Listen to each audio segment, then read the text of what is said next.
ओम शांति।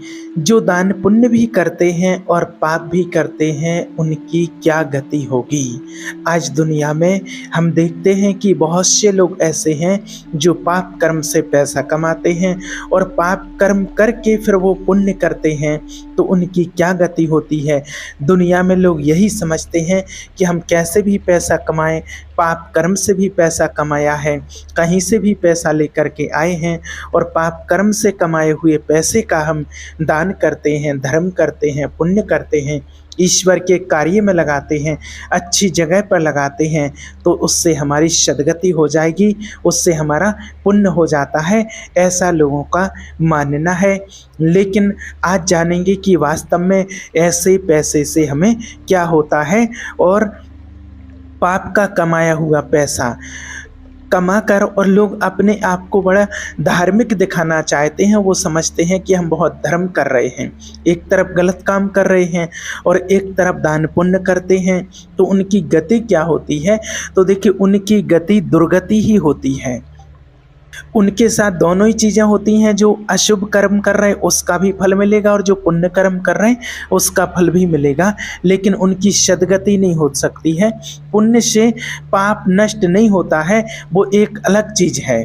जैसे देखा जाता है वर्तमान में कि जैसे कोई बहुत पापी है, बहुत पाप करने वाला है और वो वर्तमान समय में बहुत ठाट बाट से रह रहा है, बहुत सुख से रह रहा है, तो उसका जो पूर्व का जो पुण्य कर्म है वो अभी पूर्व का पुण्य कर्म उसका सपोर्ट कर रहा है और उसी पुण्य कर्म से आज वो फल फूल रहा है और उसको सारी सुख सुविधाएं मिल रही हैं, जो चाहिए वो मिल रहा है। और जिस समय ये पुण्य खत्म हुआ और ये पुण्य भोग लिया, माना जैसे जितना पुण्य था वो भोग लिया है, वो खत्म हो गया है। अब वर्तमान में जो पाप कर रहा है तो ये वर्तमान का पाप और पीछे का जो पाप है वो जुड़ेगा, तो ऐसा ब्लास्ट होगा कि कुछ भी नहीं बचेगा। जो पाप आचरण है वो कभी किसी का साथ नहीं देता है। जैसे आपने देखा है कि रावण भी कितना पाप किया है और वो फल फूल रहा था। अब उस टाइम तक अगर देखा जाए, एक समय सीमा के लिए देखा जाए कि विभीषण ने अच्छा काम किया था। विभीषण जी जो थे वो भगवान की भक्ति करते थे, राम नाम का जाप करते थे, उनका ध्यान करते थे और अपना मना पूरा ध्यान भगवान में लगाना, उनका ध्यान कहना, भक्ति करना, सब कुछ। तो उसके परिणाम में उनको क्या मिला, रावण ने लात मार करके और अपने घर से निकाल दिया, लंका से निकाल दिया, देशद्रोही का इल्ज़ाम लगा दिया। अब दुनिया में लोग यही कहेंगे, यहाँ तक देखने में तो यही आता है कि अच्छे कर्म करने का क्या फल मिला, कि पूरा जीवन निकाल दिया। ब्रह्मा जी की तपस्या की और तपस्या में उन्होंने भगवान की भक्ति मांगी और भक्ति की है, पूरा जीवन भक्ति की है और भक्ति का फल ये मिला कि उनको लात मार करके लंका से निकाल दिया और देशद्रोह का आरोप लगा दिया। ये उनको भक्ति का फल मिला। तो यानी कि बुरा हुआ अच्छा कर्म करने से। और रावण जो बुरा कर्म कर रहा है तो उसके साथ क्या हो रहा, माना वो त्रिलोक विजयी बन गया, वो ऋषि मुनियों की हत्या कर रहा है, वो पाप कर्म कर रहा है, जो भी धर्म के मार्ग पर चलता है उसकी हत्या कर देता है, उसका हाथ पैर कटवा लेता है, उसका सर कलम करवा देता है, पाप कर्म करवा रहता है और हर किसी के साथ दुर्व्यवहार अत्याचार करता है, गलत नियति से चलता है। तो उस वो त्रिलोक विजयी बन गया और उसने सीता जी का हरण कर लिया और सीता जी का हरण करने के बाद भी यहाँ तक देखने में आता कि उसका कोई कुछ नहीं बिगाड़ पाता है। वो तो बढ़िया मज़े से रह रहा है, ऐसो आराम कर रहा है, सब कुछ कर रहा है। तो यहाँ तक लोगों को देखने में आता है कि पाप कर्म करने वाले की ही विजय होती है और पाप कर्म करने वाले को मौज करते हैं, मस्ती से रहते हैं।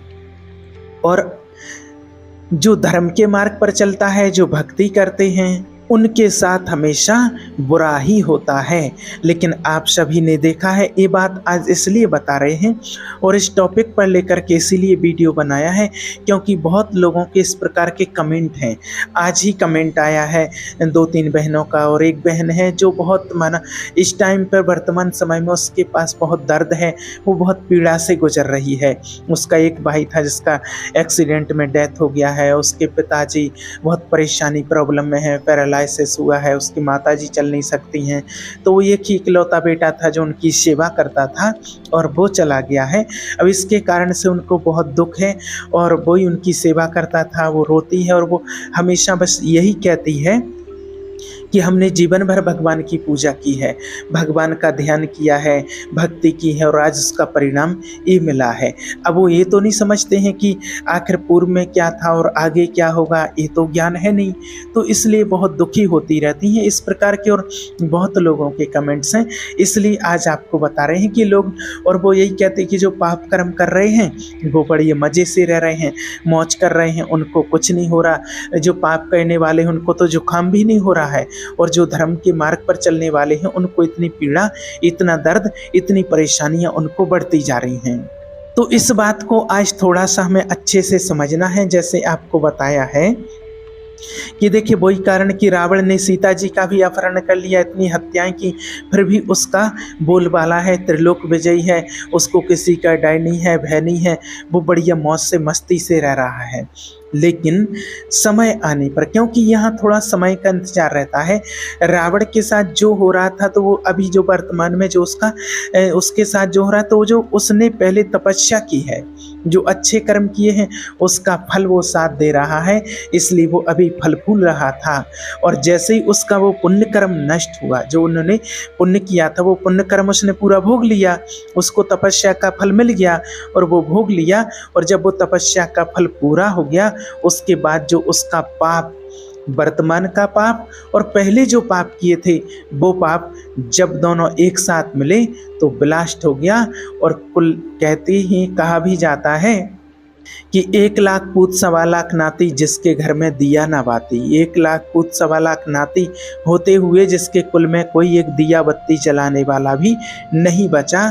तो अधर्म पर चलने वाला, अधर्म करने वाला, अत्याचार करने वाला कितना भी अति कर ले, अत्याचार कर ले, भले वर्तमान में वो फल फूल रहा हो, मौज मस्ती से रह रहा हो, ऐसो आराम कर रहा हो, लेकिन समय आने पर कुल भी नहीं, उसके कुल में कोई नहीं बचता है। ये प्रैक्टिकल देख चुके हैं हम। जो अधर्म और अत्याचार करने वाले थे, इतिहास भी गवाह है, इस चीज़ का देख चुके हैं कि रावण, कौरव, कंस जिन्होंने अधर्म किया है, अत्याचार किया है, उनके आज नहीं बचे हैं वंश, उनके वंश में आज कोई नहीं बचा हुआ है। और जो विभीषण सद्मार्ग पर चलने वाले थे, भगवान की भक्ति करने वाले थे, तो पहले भले उनको बहुत याचनाएं सहन करना पड़ी, सब कुछ किया, लेकिन बाद में राजगद्दी उन्हीं को मिली है। तो कहने का भाव है कि देखिए कोई किसी के साथ भी अगर कुछ अभी गलत हो रहा है, वर्तमान में अत्याचार हो रहा है, धर्म के मार्ग पर चल रहे हैं, परेशान हो रहे, भगवान को याद कर रहे, भक्ति कर रहे, फिर भी परेशान हो रहे हैं, तो ज़रूर उनके साथ उन्होंने कुछ ना कुछ पूर्व जन्म में कुछ अधर्म किया है, अत्याचार किया है, पाप किया है, जिस पाप के कारण उनको आज इन सभी चीज़ों का सामना करना पड़ रहा है। बस अभी अच्छे से चलते रहो, सत्कर्म पुण्य कर्म करते रहो, लेकिन आप डरो नहीं, अपना मार्ग नहीं बदलो और सत्कर्म करते चलो, कितनी भी परीक्षाएं, लेकिन आने वाला समय आपका बहुत अच्छा होगा। जैसे बहुत अच्छा समय विभीषण का आया, सुदामा का आया, प्रहलाद का आया, सुग्रीव का आया, भले याचनाएं सहन करना पड़ी, उनको बहुत कठिनाइयों के मार्ग से चलना पड़ा, लेकिन बाद में अच्छा समय आया। तो भक्त आत्माओं की, जो भगवान के बच्चे होते हैं, भगवान को याद करते हैं, पुण्यात्माएं होती हैं, उनको भले कठिनाइयों के रास्ते पर चलना पड़े, लेकिन रास्ता नहीं बदलो तो एक दिन विजय सत्य की ही होती है। ये तो आपने भी बहुत अच्छे से समझा है। तो दुनिया में इसी प्रकार से जो पुण्य आत्मा बन करके पुण्य कर्म करते हैं और पाप आत्मा बन करके पाप करते हैं, तो पाप प्रबल होकर के उसका नाश करेगा और पुण्य प्रबल होकर के उसका सपोर्ट करता है जो पाप करने वाले रहते हैं। इसलिए लोग कहते हैं कि जो नीच, पापी और अधम हैं वो तो बड़े मौज कर रहे हैं, मौज से रह रहा है, कुछ समय तक रहेगा, लेकिन वो, क्योंकि जो आपको बताया है कि उसका पूर्व जन्म का भी पुण्य है, तो पुण्य अपना काम करेगा और पाप अपना पाप करेगा, पाप अपना काम करेगा। लेकिन पुण्य, जो पाप और पुण्य है जीवन में, पहले का पुण्य है, लेकिन अभी वर्तमान में जो पाप हो रहा है, तो इससे सदगति नहीं, इससे दुर्गति ही होगी, दुर्गति को ही पाएंगे। कभी असत्य कर्म करने वाला सुखी नहीं हो सकता है। इस बात को आप नोट कर लीजिए। भले चाहे कोई वो राजा हो, चाहे कितना ही बड़ा प्रतापी हो, लेकिन अधर्म करने वाला, पाप करने वाला कभी सुखी नहीं रह सकता है।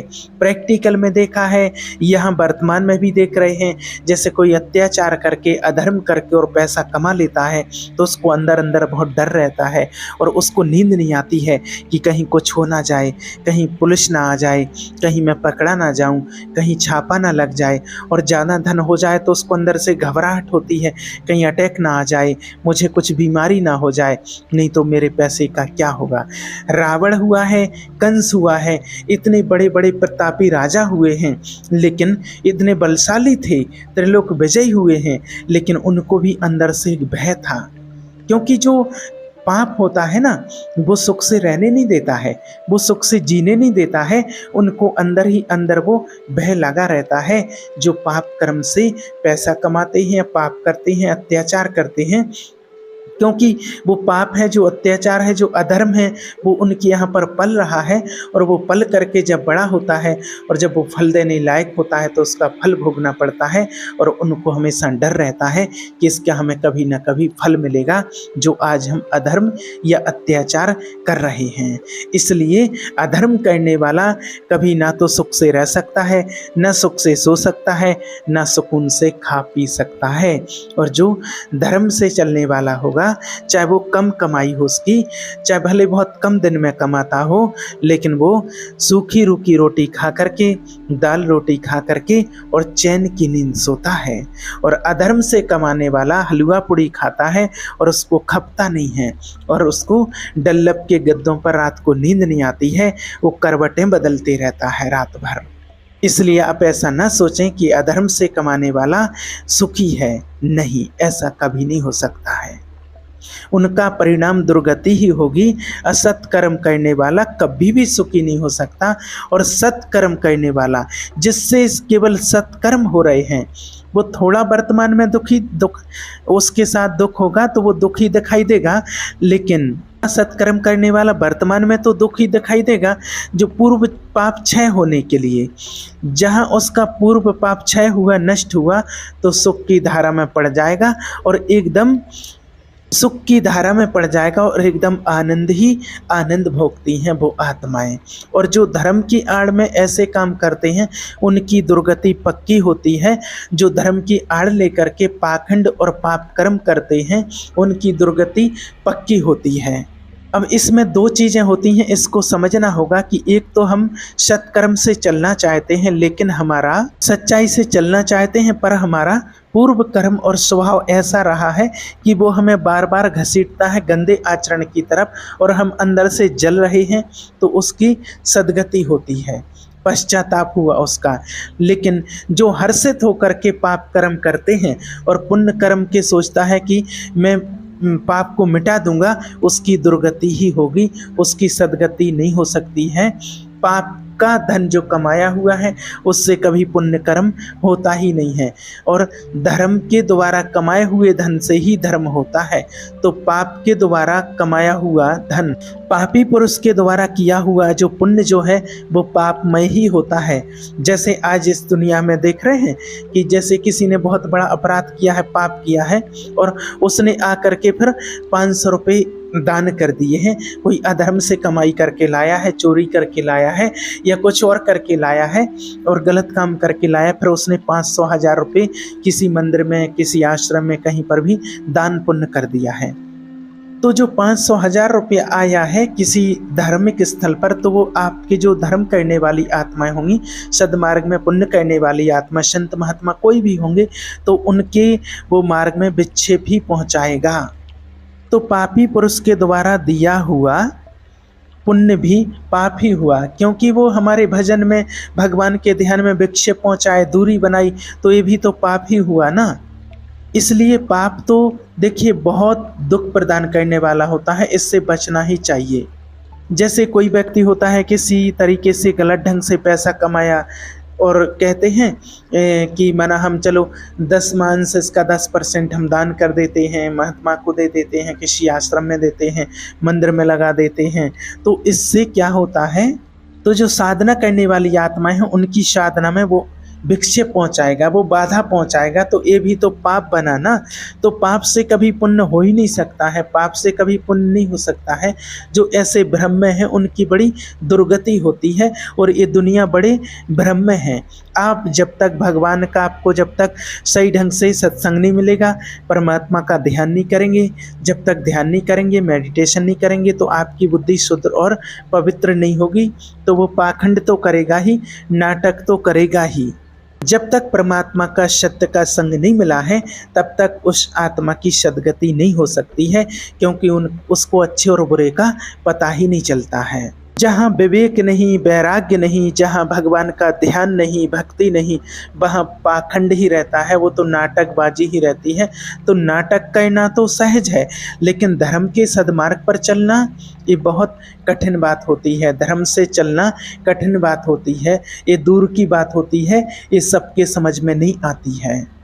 एक बात और, लेकिन जिसने जैसे पहले बहुत पाप कर्म किए हैं, लेकिन अभी उसको वर्तमान में उस चीज़ का पश्चाताप हो गया और दृढ़ संकल्प कर लिया कि जो गलती मेरे से हो गई वो गलती अब मैं दोबारा से नहीं करूँगा, एकदम दृढ़ संकल्प करके और एकदम पापों को वो छोड़ करके वो भगवान की शरण में आ जाते हैं, परमात्मा का ध्यान करते हैं, शिव बाबा को याद करते, परमात्मा का रोज सत्संग सुनते हैं, मेडिटेशन करते हैं, पूरी अपनी दिनचर्या को बदल लेते हैं, तो उनका जीवन परिवर्तन होने लगता है, उनके जीवन में परिवर्तन आने लगता है और वो भी पुण्यात्मा बन सकती हैं परमात्मा को याद करके। ओम शांति।